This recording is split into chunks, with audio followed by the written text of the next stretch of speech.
আবার কি নিয়ে আসলে?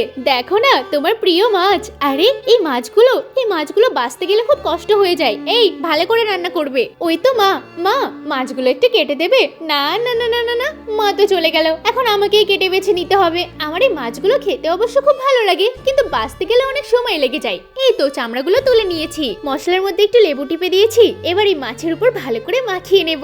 আমার তো মাছের সেই রেসিপিটা করতে ইচ্ছে করছে, একবার করে তো দেখি। এই যে এখানটায় অনেকগুলো সুজি আছে, মাছগুলোতে ভালো করে সুজি মাখিয়ে নিলাম। এবার কি করব, তাওয়াতে গরম তেল দিয়ে দেব। তেল দেওয়ার পরে মাছগুলোকে একটা একটা করে ছেড়ে দেব, খুব তাজা তাজা করে ভেজে নেব। কি সুন্দর ভাজা হয়েছে, আরে বাহ কি দারুণ গন্ধ বেরোচ্ছে। বাহ, বৌমা মাছটা কি সুন্দর রান্না করেছে।